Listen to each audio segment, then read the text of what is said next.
Okey. Hai. Assalamualaikum warahmatullahi wabarakatuh dan salam sejahtera saya ucapkan kepada semua yang sedang menonton video ini sekarang. Okey. Uh, Kumpulan ini terdiri daripada 4 orang jejaka handsome yang berasal daripada seluruh Malaysia.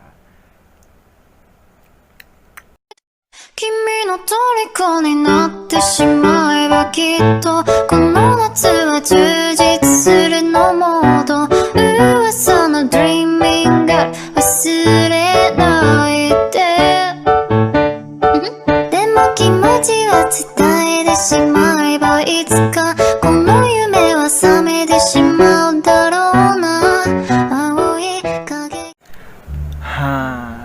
Dah kenal kan siapa ahli kumpulan saya? Okey. Hari ini kami akan cuba explain kepada korang semua yang sedang tengok video ni apa itu concordance. Bagaimana concordance tu? Apa definisi dia? Apa kebaikan dia, apa semua tu kan? Lepas tengok video ni korang akan faham apa itu concordance.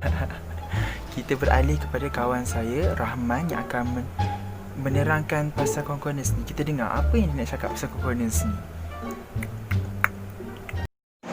What's up. Bersama saya Rahman bin Muhammad Bahari. Saya merupakan wakil daripada kumpulan saya untuk membentangkan ataupun bahas serba sedikit tentang satu aplikasi yang dinamakan sebagai Concordant. Concordant ni adalah satu aplikasi ataupun satu perisian yang dihaskan untuk komputer saja. Dan fungsi utama Concordant ni adalah untuk menganalisis senarai kata-kata ataupun keyword dalam suatu konteks ayat. Itulah fungsi yang sebenar.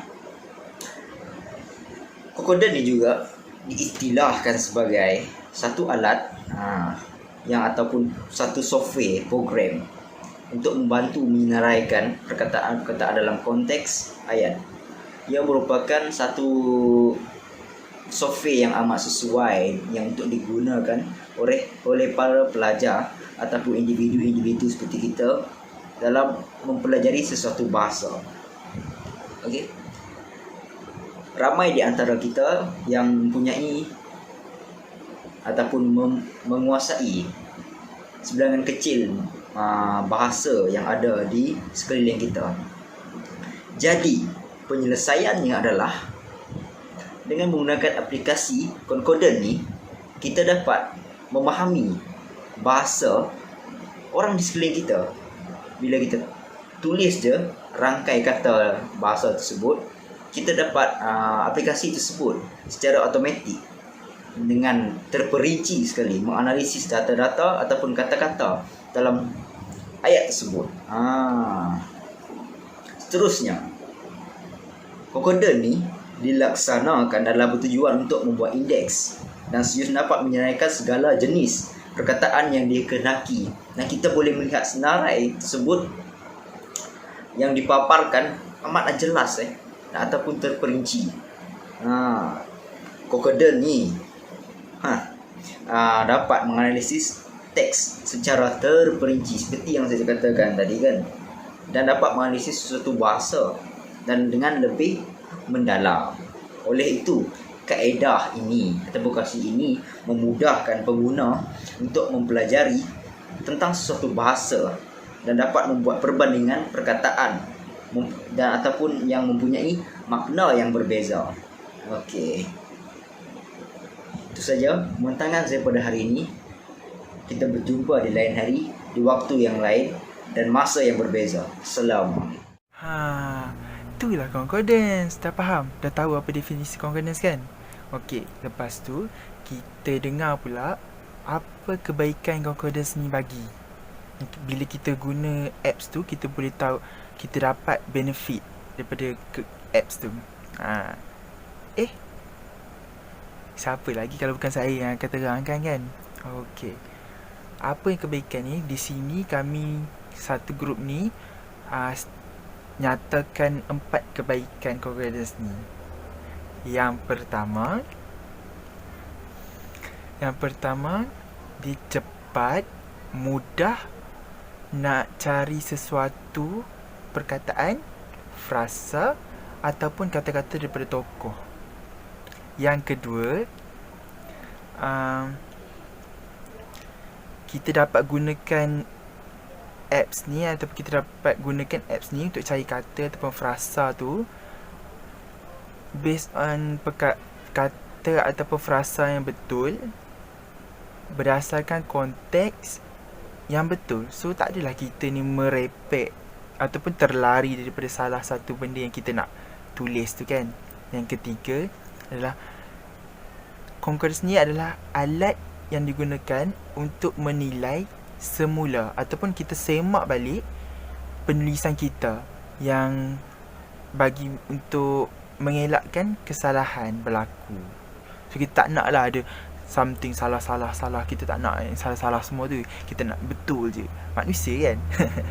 Okay, yang keempat iaitu yang terakhir adalah sumber untuk kita lebih faham tentang sesuatu konsep ataupun definisi konsep tu.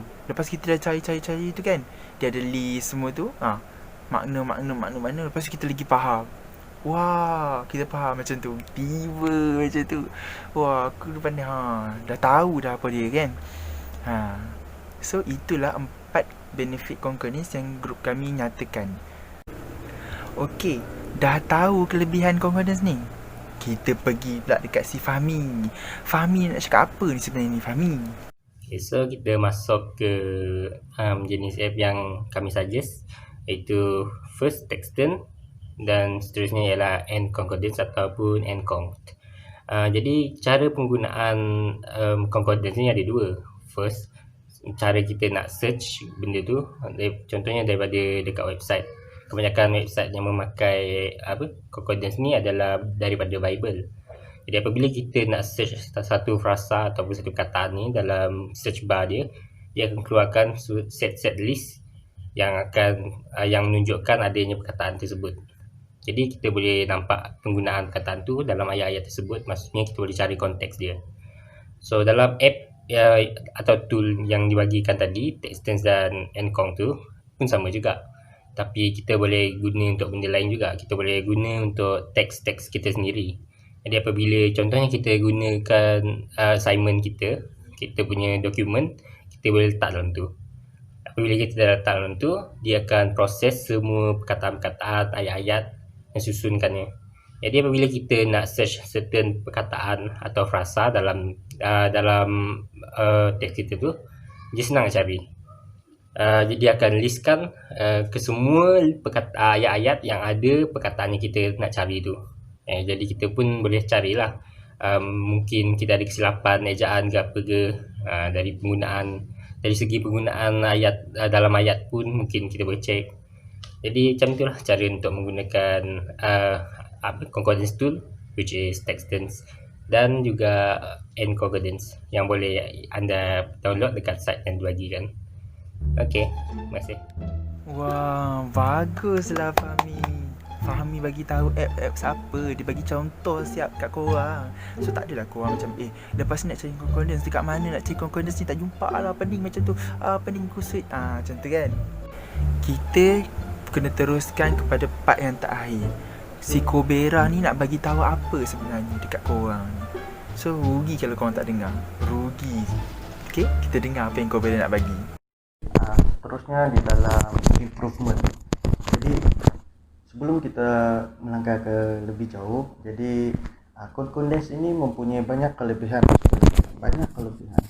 Contohnya kita boleh detect perkataan yang salah ataupun salah ejaan macam tu. Cuma kekurangannya di sini, semuanya dilakukan secara manual. Maksudnya kita perlu, ialah kelebihannya kalau kita type satu perkataan, kita boleh nampak semua perkataan, berapa yang kita guna, berapa yang salah. Jadi salah satu improvement yang harus ada di dalam concordance ni melalui software lah, tidak kisah software N-Conc ataupun Texten, ialah perlunya ada satu sistem auto detect. Maksudnya fungsi yang baru lah, auto detect. Maksudnya selepas saja kita memasukkan, contohnya kita sedang membuat assignment, semua perkataan assignment itu kita pindahkan di dalam software Condense lah, tidak kisah Texten ataupun Encon. Lepas kita pindahkan di sana, kita fungsi auto detect ini akan secara tidak langsung akan kesalahan ejaan, maksudnya kita tidak perlu manual lagi, maksudnya segala ejaan yang salah ataupun ejaan yang memang tidak ngam akan menjadi contohnya berwarna merah, berwarna kuning, begitulah. Sebab itulah nama dia auto detect. Dia detect sekali, terus dia bagi amaran ini salah. Jadi maksudnya dia akan terus berwarna terus senang ubah macam tuh. Oke. Yang kedua adalah dalam software Condense ini dia mestilah tidak menyusahkan orang, maksudnya dia mesti simple, memudahkan di mana kita letak perkataan macam itu. Jadi itulah. Dan yang ketiga adalah improvement melalui dari segi keperluan. Saya tahu aplikasi Condense ini tidak akan dapat secara free sebab dia mesti dibeli. Adapun free itu pun cuma percobaan ataupun trial, sama ada 50 hari, 30 hari dan yang ke bawah. Jadi untuk bagi saya lah, improvement yang perlu ada adalah aplikasi ataupun software Condense seperti Texten dan Encon ini perlu diberikan secara percuma kepada pelajar universiti, apatah lagi kepada mereka yang mengambil jurusan linguistik. Sebab dalam linguistik ini kita bermain dengan bahasa, jadi ada sahaja bahasa, mungkin kita tersalah eja, tersalah ini. Jadi aplikasi Texten dan Encon ini ataupun Condense dalam pembelajaran ini sangat diperlukan. Jadi salah satu improvement yang perlu adalah aplikasi ini sediakanlah untuk pelajar-pelajar universiti, khususnya pada mereka yang mengambil bidang bahasa atau bahasa lah, supaya semua pekerjaan yang melibatkan bahasa senang memudahkan pelajar untuk membuat kerja mereka. Oke, sekian saja. Terima kasih sebab meluangkan masa anda untuk mendengar di video kali ini.